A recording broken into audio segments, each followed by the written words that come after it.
Baik, Assalamualaikum warahmatullahi wabarakatuh. Kami dari kelompok 4 akan mempresentasikan hasil diskusi kami yaitu anemia pada remaja.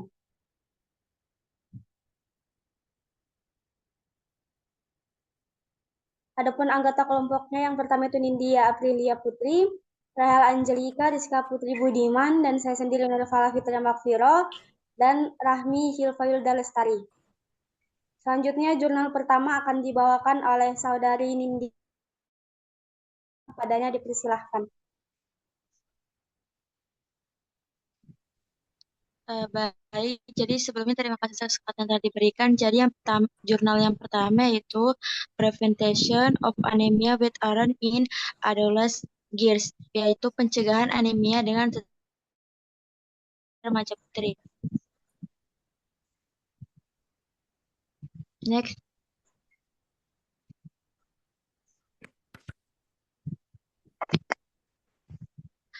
Adapun latar belakang yaitu menurut Kementerian Kesehatan Republik Indonesia tahun 2015, prevalensi anemia adalah 26,5% pada remaja putri usia 15 hingga 19 tahun dan 26,9% pada wanita subur.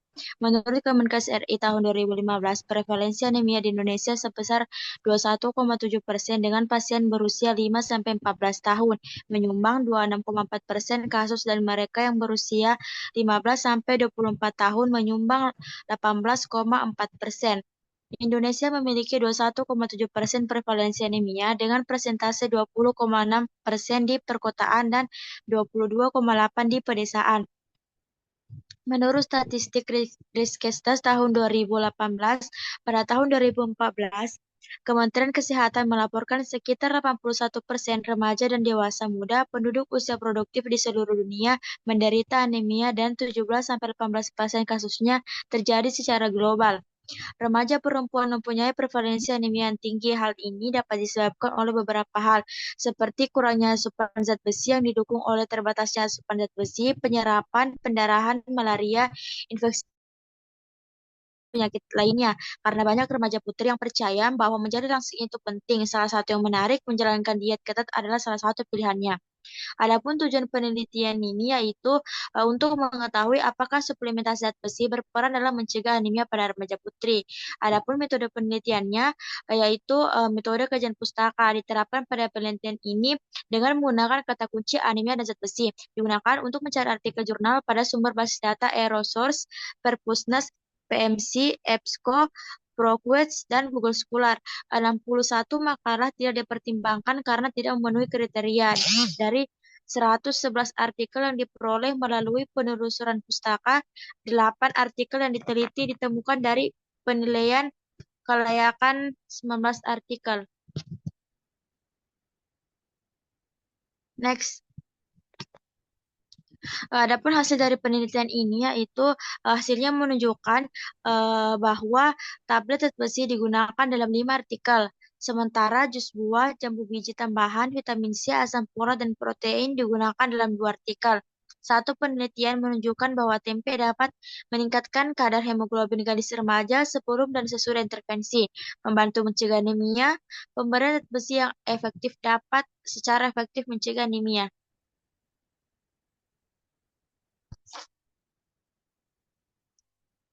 Adapun pembahasan dari tabel hasil analisis penelitian tadi, yang pertama itu hasil tubuh memerlukan zat besi, salah satu zat gizi mikro. Dalam hal penyerapan zat besi yang diperoleh dari sumber makanan nabati non-hem seperti kacang-kacangan dan sayur-sayuran biasanya memiliki persentase yang lebih rendah daripada zat besi yang diperoleh dari sumber makanan hewani seperti daging, telur, dan ikan.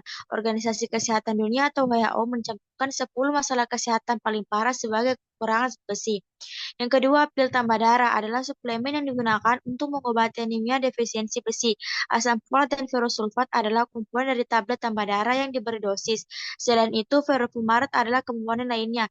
Menurut Haryati et al. Tahun 2021, manfaat tablet tambah darah bagi remaja putri adalah untuk mempersiapkan mereka menjadi calon ibu dan menghindari anemia pada remaja putri sejak usia dini.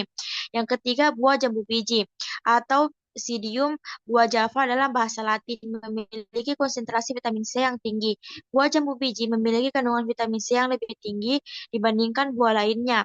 Dalam 100 gram buah jambu biji terdapat 87 miligram vitamin C. Vitamin B2 yang membantu penyerapan zat besi merupakan nutrisi lain yang terkandung dalam buah jambu biji selain vitamin C. Yang keempat, tempe. Tempe merupakan makanan sehat yang murah dan populer sebagai sumber protein nabati. Dengan menggunakan jamur rhizopus oligosporus selama proses fermentasi, manfaat nutrisi tempe dapat dipertahankan dan tingkatkan, serta tekstur bahan baku dapat lebih lunak sehingga lebih nikmat. Dengan semua nutrisi yang dibutuhkan untuk mengolahnya, tempe merupakan bahan pangan fungsional yang disukai. Yang kelima, suplemen zat besi seperti tablet tambah darah yang mengandung zat besi 60 mg, FeSO4 dan asam folik 5 mg merupakan salah satu cara untuk mencegah anemia pada remaja. Remaja putri harus mendapatkan tablet tambah darah sesuai dengan pedoman pencegahan anemia. Penanganan komorbiditas dan perbaikan gizi remaja perlu dilakukan melalui penanganan gizi yang tepat sasaran seperti edukasi, suplementasi, dan fortifikasi. Tujuannya adalah untuk meningkatkan status gizi remaja. Seperti suplementasi zat besi dapat mengatasi masalah anemia. Pemerintah juga memberikan pembinaan lingkungan hidup untuk penggunaan pil tambah darah untuk mendorong perbaikan gizi masyarakat. Yang keenam, Kementerian Kesehatan Republik Indonesia telah mengeluarkan kebijakan dalam Program Pembangunan Indonesia Sehat dan Rencana Pembangunan Jangka Menengah Nasional atau RPJMN. Salah satu kebijakan tersebut adalah penyaluran tablet tambah darah kepada remaja putri dengan target 30% pada tahun 2019. Next. Adapun kesimpulan dari jurnal ini yaitu anemia dapat dihindari dengan pemberian zat besi secara efektif. Menurut temuan tinjauan pustaka yang mencakup 8 publikasi penelitian dan ceramah, kadar hemoglobin meningkat sebanding dengan jumlah zat besi yang kita konsumsi, yang dapat dicegah dengan pemberian tablet tambah darah dan peningkatan asupan zat besi. Oleh karena itu, anemia tidak menyerang remaja putri dan frekuensi anemia pada remaja putri juga tidak terlalu tinggi. Remaja putri diharapkan dapat mencegah anemia dengan meningkatkan asupan zat besi dan mempelajari tentang kondisi tersebut serta cara mencegahnya. Next. Adapun kekurangan penelitian ini yaitu yang pertama, sampel penelitian tidak dijelaskan dengan jelas sehingga umumnya hasil penelitian tidak dapat digeneralisasi. Yang kedua, metode penelitian hanya menggunakan studi pustaka atau literatur review tanpa adanya penelitian lapangan secara empiris. Tidak dijelaskan metode pengumpulan data secara sistematis seperti penentuan kata kunci, basis data yang dicari, jumlah artikel yang Yang keempat, kualitas bukti dari referensi yang digunakan tidak dinilai secara kritis seperti jenis desain, penelitian, dan risiko bias. Analisis data hanya secara deskriptif tanpa adanya statistik untuk mengetahui hubungan sebab akibat. Tidak adanya rincian hasil dari masing-masing penelitian yang direview seperti deskripsi subjek, intervensi, dan hasil utama.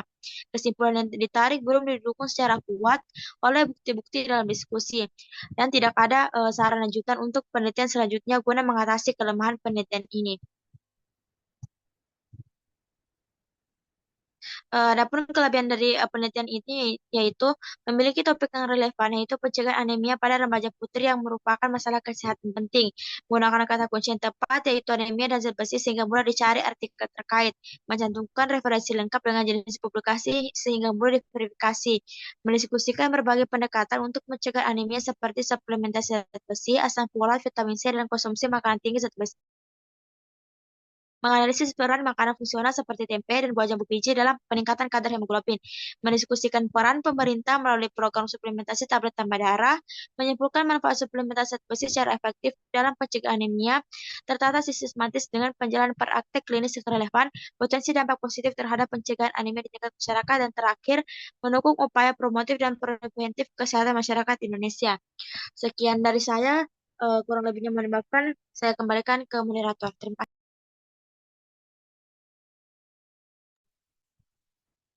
Baik, terima kasih. Jurnal kedua akan dibawakan oleh saudari Rahel Angelika, kepadanya dipersilahkan.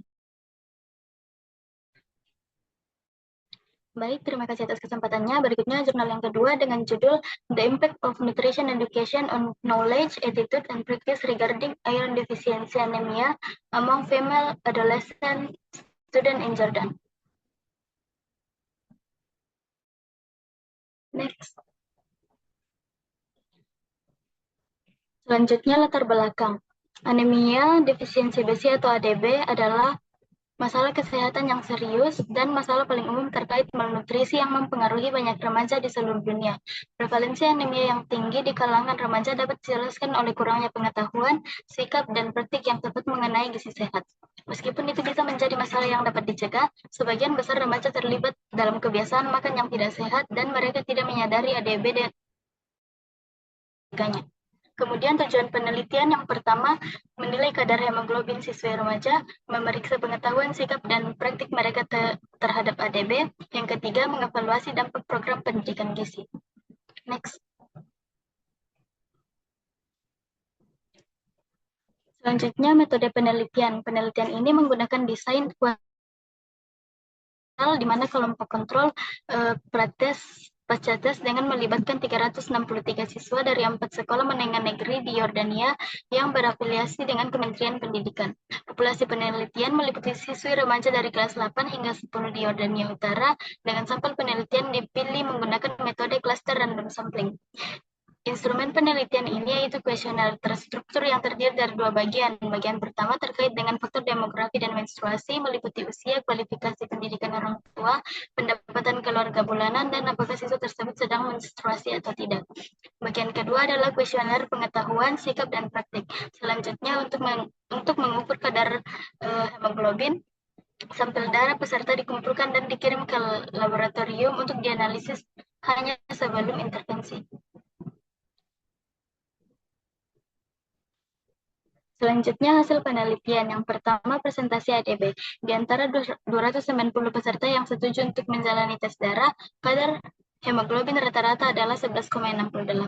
Hasil laboratorium menunjukkan bahwa 45,5% peserta memiliki kadar normal, 44,5% mengalami anemia ringan, 10% mengalami anemia sedang, dan tidak ada yang mengalami anemia berat.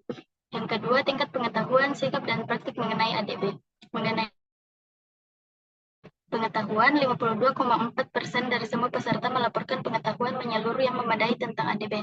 Misalnya, sebagian besar mengetahui tentang makanan kaya zat besi yang mudah diserap dan pencegahan anemia. Mengenai praktik, 45% dari semua peserta melaporkan praktik kesehatan secara keseluruhan terkait dengan ADB. Misalnya, 68,3% laporkan mengonsumsi setidaknya satu makanan kaya zat besi sehari sebelumnya, dan 88,7% melaporkan bahwa mereka biasanya mengonsumsi buah atau jus yang kaya vitamin C. Mengenai sikap, 42,7% dari semua peserta melaporkan sikap positif secara keseluruhan terhadap ADB. Hanya 36,1% yang percaya bahwa ADB merupakan masalah serius. Yang ketiga, pengaruh intervensi edukasi. Sebelum program edukasi, tidak ada perbedaan signifikan antara kelompok kontrol dan kelompok intervensi dalam hal skor pengetahuan total dan dalam hal skor praktik total. Setelah program edukasi, kelompok intervensi memiliki skor pengetahuan total yang signifikan lebih tinggi dibandingkan dengan kelompok kontrol. Di sisi lain, kelompok intervensi menunjukkan peningkatan signifikan pada skor total pengetahuan, sikap, dan praktik dari pretest ke pasca tes. Sementara kelompok kontrol tidak menunjukkan peningkatan signifikan pada skor total pengetahuan.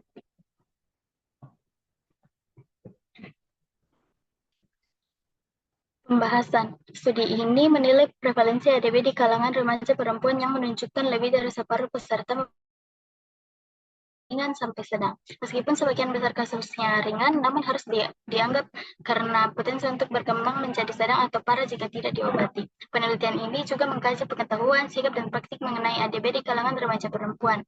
Meskipun lebih dari setengah peserta menunjukkan pengetahuan keseluruhan yang memadai tentang ADB, banyak memiliki pengetahuan yang tidak memadai tentang isu-isu terkait, seperti pengetahuan tentang anemia akibatnya atau makanan yang meningkatkan penyerapan zat besi. Adapun kesimpulan Kesimpulan dari jurnal ini yaitu anemia defisiensi besi merupakan masalah kesehatan utama bagi remaja putri. Pengetahuan, sikap, dan praktik mereka mengenai anemia perlu ditingkatkan dan intervensi pendidikan merupakan cara yang efektif untuk melakukan hal ini. Upaya lebih lanjut diperlukan untuk meningkatkan kesadaran di kalangan generasi muda untuk meningkatkan kesehatan mereka saat ini dan masa depan. Di samping itu, para profesional kesehatan juga harus menyadari masalah-masalah kesehatan pada kelompok usia ini dan didukung untuk secara teratur menilai, melakukan intervensi, dan mengevaluasi masalah-masalah ini terutama di lingkungan sekolah.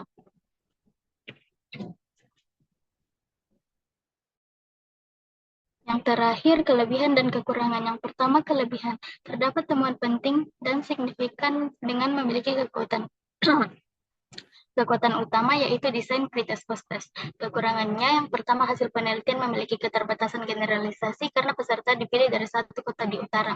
Yang kedua, kuesioner yang dilaporkan dapat menimbulkan kemungkinan bias respon. Yang ketiga, hanya melakukan penyelidikan tingkat hemoglobin tanpa melakukan hal yang sama untuk tingkat BC dan tidak mempertimbangkan faktor lain untuk menyingkirkan bias seperti periode menstruasi saat ini atau status gizi. Sekian dari saya kembalikan ke moderator. Baik, terima kasih. Jurnal ketiga akan dibawakan oleh Saudari Rizka Putri Budiman. Kepadanya dipersilahkan. Baik, jurnal ketiga yang berjudul Knowledge Gaps in Understanding the Etiology of Anemia in Indonesian Adolescents. Next.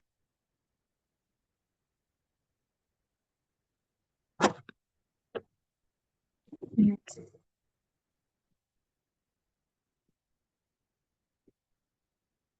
Latar belakangnya, anemia mempengaruhi 23% remaja Indonesia dan 12% anak usia 13-18 tahun yang berdampak pada kesehatan mereka. Ini dapat menyebabkan peningkatan produksi eritrosit, peningkatan infeksi eritrosit, dan peningkatan kebutuhan eritrosit. Faktor-faktor seperti disfungsi enterik, infeksi bakteri, infektivitis, dan kondisi rahim juga berkontribusi terhadap anemia. Menangani masalah ini memerlukan penanganan faktor genetik dan peningkatan kesehatan serta pendidikan pada kaum muda. Tujuan penelitian ini yang pertama mengidentifikasi dan mensintesis pengetahuan terkini tentang etiologi anemia pada remaja di Indonesia, mengungkap pengetahuan di bidang ini dan menyarankan arahan untuk penelitian dan program kerja di masa depan. Metode penelitian yang digunakan itu menelusuri basis data PubMed, Web of Science, Scopus, Medline, dan WordCat untuk mencari artikel jurnal yang telah ditinjau sejawat guna mengidentifikasi faktor etiologi yang terkait dengan anemia di kalangan remaja di Indonesia. Next. Hasil penelitian itu yang pertama, beberapa studi menunjukkan bahwa suplemen vitamin dan mikronutrien dapat secara dramatis menurunkan prevalensi anemia pada orang yang menderita anemia, terutama yang berkaitan dengan vitamin B2 dan A. Yang kedua, di Indonesia anemia dipengaruhi oleh berbagai faktor seperti gizi, infeksi, dan hormon pada wanita yang berhubungan dengan anemia dan masalah kesehatan lainnya seperti penyakit mental dan kerusakan tulang. Yang ketiga, penelitian menunjukkan bahwa kombinasi mikronutrien dapat meningkatkan sedangkan kekurangan vitamin A mempengaruhi metabolisme eritrosit dan dapat mencegah anemia. Yang terakhir, defisiensi mikronutrien dan masalah kesehatan seperti infeksi terkait dengan anemia pada anak-anak dan remaja sehingga inisiatif pendidikan gizi bermanfaat dalam meningkatkan kondisi kesehatan kelompok rentan. Next. Pembahasan anemia dan anemia defisiensi atau IDA di Indonesia berkisar antara 53% hingga 58%, menjadikannya masalah kesehatan yang serius. Vitamin A dan vitamin bersama dengan vitamin B2 sangat penting untuk mengatasi anemia. Vitamin B2 dapat meningkatkan kadar ferritin dan hemoglobin, sementara suplementasi dapat meningkatkan risiko anemia. Faktor-faktor seperti AGP dan CRP dan malaria dan infeksi cacing berkontribusi terhadap risiko anemia. Menangani masalah ini memerlukan perbaikan kesehatan masyarakat dan suplementasi vitamin A. Next. Kesimpulannya yang pertama, anemia mempengaruhi 23% anak-anak Indonesia berusia 13-18 tahun dan 12% dari mereka yang berusia 18 tahun ke atas menunjukkan masalah kesehatan serius yang memerlukan perhatian segera. Yang kedua, anemia dapat disebabkan oleh berbagai faktor seperti peningkatan produksi eritrosit, peningkatan aktivitas fagositik, dan kebutuhan eritrosit yang dapat disebabkan oleh infeksi enterik, kondisi genetik, dan kelainan menstruasi. Yang ketiga, diet dan suplemen adalah faktor kunci dalam mencegah anemia dengan mikronutrien berkualitas tinggi seperti vitamin A, folat, dan riboflavin yang berkontribusi terhadap anemia dan meningkatkan kadar hemoglobin. Yang terakhir, kurangnya pengetahuan tentang anemia di kalangan pemuda Indonesia memerlukan lebih banyak penelitian dan program pendidikan yang efektif untuk menangani masalah terkait anemia secara komprehensif. Next.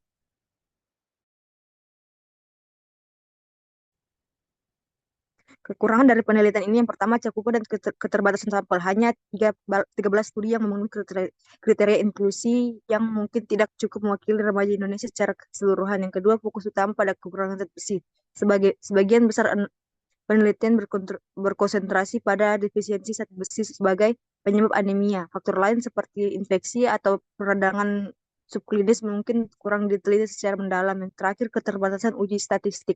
Penelitian ini tidak melakukan uji statistik, jadi kesimpulan tentang hubungan antara faktor etiologi dan anemia mungkin kurang kuat. Kelebihan dari penelitian ini yang pertama komprehensif dan dalam mengidentifikasi penyebab anemia. Penelitian ini mencakup berbagai penyebab anemia, termasuk defisiensi zat besi, defisiensi vitamin A, dan asam faktor lain seperti hemoglobinopati, infeksi, dan malnutrisi. Yang kedua, kerangka pengetahuan yang terstruktur. Penelitian ini membuat kerangka pengetahuan tentang etiologi anemia yang membagi pengetahuan yang ada ke dalam 3 tingkat yang membantu mengarahkan penelitian yang lebih lanjut. Yang terakhir, metodologi sistematis. Metodologi pencarian literatur menggunakan berbagai basis data ilmiah seperti PubMed, Web of Science, Scopus, Medline, dan WorldCat untuk meningkatkan kredibilitas penelitian. Sekian dari saya kembalikan moderator. Baik, terima kasih. Selanjutnya, jurnal keempat akan dibawakan oleh saya sendiri, yaitu Factor Influencing the Prevalence of Anemia in Female Adolescents, a Population-Based Study of Rural Setting in Karanganyar, Indonesia. Next. Latar belakang, anemia adalah masalah kesehatan global yang serius mempengaruhi 30% orang muda, yaitu 15-49 tahun di seluruh dunia. Ini terutama umum terjadi pada usia 15-19 tahun, menyebabkan komplikasi seperti dan berat badan lahir tinggi. Faktor utama termasuk diet rendah lemak, folat, dan vitamin B12. Tetapi faktor lain seperti status menstruasi juga perlu diperhatikan. Di Indonesia, 32% anak muda menderita anemia dengan penelitian yang berfokus pada hubungan antara anemia dan berbagai faktor. Tujuan penelitian yang pertama mengetahui prevalensi anemia pada remaja putri usia 15-19 tahun di pedesaan Karanganyar, Indonesia, menganalisis hubungan antara indeks antropometri IMT dan MUAC dengan kejadian anemia. Yang kedua, menganalisis hubungan antara asupan makanan khususnya zat besi dengan kejadian anemia.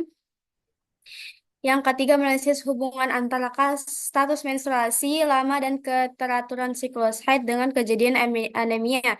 Dan yang terakhir yaitu mengidentifikasi faktor-faktor risiko utama anemia untuk merancang program penanganan yang lebih efektif. Metode penelitian studi ini menggunakan metode pengambilan sampel multitahap untuk menilai kadar hemoglobin, antropometri, dan status menstruasi siswa di Karanganyar, dan mengidentifikasi anemia sebagai masalah yang signifikan. Next. Hasil penelitian yang pertama itu karakteristik responden.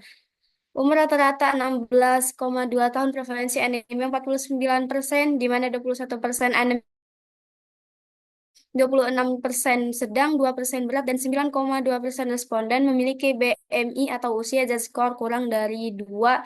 Pekerjaan orang tua terbanyak petani yaitu 14%, dan wira swasta 42%. Yang kedua yaitu hubungan IMT MUAC dengan anemia. IMT dan MUAC memiliki hubungan negatif dengan anemia.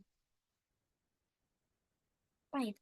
Responden dengan BMI atau usia Z-score kurang dari 2 memiliki 2,4 kali lebih besar terhadap anemia. Yang ketiga, hubungan asupan makanan dengan anemia, yaitu pemakaian buah dengan sayur berhubungan negatif dengan anemia. Yang keempat, hubungan status menstruasi dengan anemia, tidak ditemukan hubungan antara status menstruasi, lama haid, ketertiban haid dengan prevalensi anemia. Dengan kata lain, hasil menunjukkan prevalensi anemia yang tinggi, berat badan kurang, dan konsumsi sayur dan buah berdampak pada status anemia, sedangkan status menstruasi tidak terpengaruh terhadap anemia. Next. Pembahasan, yaitu prevalensi anemia yang tinggi sebesar 49% pada remaja putri di Desa Karanganyar ini sejalan dengan prevalensi nasional maupun global. Temuan bahwa IMT dan MUHC berkolerasi negatif dengan anemia menunjukkan bahwa status gizi bagus mencegah anemia. Hal ini konsisten dengan penelitian sebelumnya. Resiko anemia lebih tinggi pada responden dengan BMI atau usia Z-score kurang dari 2. Hal ini mengkonfirmasi bahwa berat badan kurang merupakan faktor resiko utama anemia. Yang ketiga, pemakaian buah dan sayur yang kaya zat besi, folat, dan vitamin C berkorelasi negatif dengan anemia. Zat-zat gizi ini penting dalam pembentukan dan pemeliharaan sel darah merah. Yang keempat, tidak ditemukan kolerasi antara status menstruasi dengan anemia, diduga kehilangan darah selama haid tidak berlebihan, sehingga tidak memengaruhi status anemia. Yang kelima, Desa Karanganyar mayoritas bermata pencaharian pertanian dan perdagangan skala kecil. Kondisi ini berdampak pada ketersediaan dan variasi makanan. Yang keenam, realitas gizi dan asupan zat besi yang kurang merupakan faktor utama tingginya prevalensi anemia di wilayah pedesaan di Indonesia. Oleh karena itu, upaya peningkatan gizi melalui program suplementasi dan edukasi pola makan bergizi perlu ditingkatkan. Next. Kesimpulan, prevalensi anemia pada remaja putri di Desa Karanganyar cukup tinggi, yaitu sebesar 49%. Hal ini menunjukkan bahwa anemia masih menjadi masalah kesehatan masyarakat penting di wilayah tersebut. Indeks massa tubuh atau IMT dan lingkar lengan atas yang lebih rendah berhubungan dengan peningkatan risiko anemia. Remaja putri dengan berat badan gizi kurang memiliki risiko anemia yang lebih tinggi. Buah dan sayur yang kaya zat besi, folat, dan vitamin C berhubungan negatif dengan kejadian anemia. Diet seimbang dapat mencegah timbulnya anemia. Tidak terdapat hubungan antara status menstruasi dalam hal lama haid, frekuensi haid, dan jumlah pembalut per hari dengan prevalensi anemia pada remaja putri. Yang terakhir, status gizi dan asupan zat besi melalui makanan merupakan faktor resiko utama tingginya prevalensi anemia di lokasi penelitian. Kelebihan jurnal yang pertama, topik penelitian yang relevan untuk mengetahui prevalensi dan faktor resiko anemia pada kelompok rentan, yaitu remaja putri pedesaan. Hal ini penting untuk perencanaan program kesehatan masyarakat di Indonesia. Yang kedua, menggunakan ukuran antropometri lebih lengkap seperti BMI, MUAC untuk mengetahui hubungan dengan status gizi. Ukuran ini praktis dan berguna terutama di daerah yang fasilitas lab lebih terbatas. Yang ketiga, mengidentifikasi faktor asupan makanan seperti konsumsi buah, sayuran, protein hewani yang berkaitan dengan resiko anemia. Informasi ini berguna untuk intervensi gizi. Yang keempat, menganalisis faktor menstruasi seperti frekuensi dan durasi siklus yang relevan dengan wanita. Hal ini membantu mengetahui pengaruh status reproduksi. Yang kelima, data dikumpulkan oleh tenaga kesehatan terlatih sehingga kualitas data lebih terjaga. Yang keenam, analisis statistik lebih lengkap dengan penyesuaian berbagai faktor confounding untuk memperoleh hubungan sebab akibat yang lebih kausal. Yang ketujuh, dilakukan di negara berkembang seperti Indonesia yang prevalensi anemia masih tinggi sehingga hasilnya bermanfaat. Next. Kekurangan jurnal yang pertama, sampel penelitian hanya berfokus pada remaja putri SMA di satu kecamatan pedesaan saja. Oleh karena itu, hasilnya mungkin tidak dapat digeneralisasi ke seluruh populasi remaja putri di Indonesia. Perlu penelitian lanjutan dengan wilayah dan sampel yang lebih luas. Yang kedua, pengukuran asupan makanan didasarkan pada kuesioner saja tanpa menggunakan metode diet record atau 24 hour recall yang lebih objektif. Hal ini dapat menimbulkan bias pendekatan dalam memperkirakan asupan. Yang ketiga, tidak ada pemeriksaan parameter darah lain seperti ferritin, TIBC, atau inflamasi yang dapat menjelaskan penyebab anemia secara lebih spesifik. Yang keempat, status gizi, zat besi, dan folat tidak diukur, sehingga hubungan antara kekurangan zat besi atau folat dengan anemia tidak dapat dinilai secara langsung. Yang kelima, desain penelitian cross-seksional hanya menunjukkan asosiasi tetapi tidak mengabarkan hubungan kausal antara faktor-faktor resiko dengan anemia. Yang terakhir, tidak ada analisis terhadap faktor resiko sosial dan ekonomi lain seperti tingkat pendidikan orang tua, status ekonomi keluarga, akses fasilitas kesehatan yang mungkin peran penting dalam prevalensi anemia. Baik, Baik, terima kasih. Materi selanjutnya yaitu jurnal kelima. Saya persilahkan kepada saudari Rahmi Hilfa Wilda Lestari. Terima kasih atas kesempatannya. Adapun jurnal pada penelitian ini yaitu A School-Based Weekly Iron and Folic Acid Supplementation Program Effectively Reduce Anemia in a Prospective Cohort of Ghanaian Adolescent Girls. Next.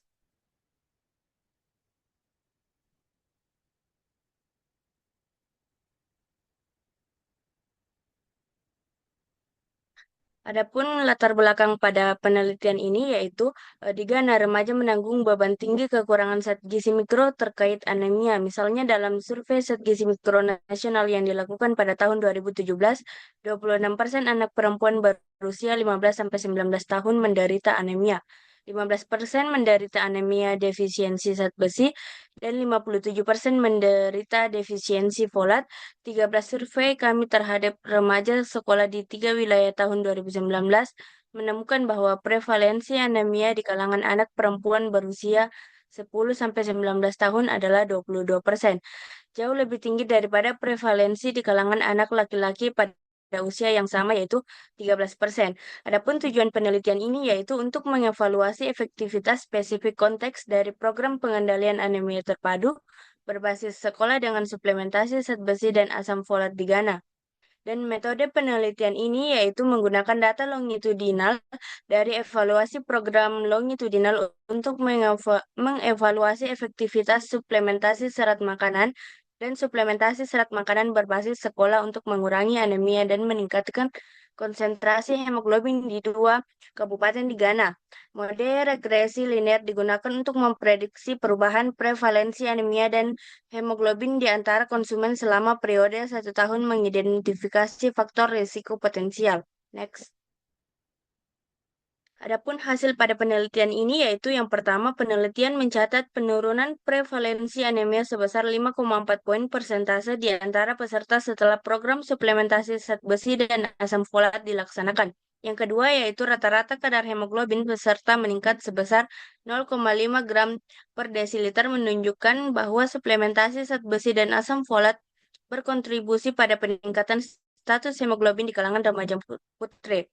Yang ketiga yaitu hasil menunjukkan bahwa suplementasi zat besi dan asam folat efektif dalam mengurangi beban anemia. Penelitian ini juga mencatat bahwa hasil serupa telah diamati dalam program suplementasi zat besi dan asam folat di negara lain seperti India, yang menunjukkan penurunan risiko anemia yang signifikan. Next.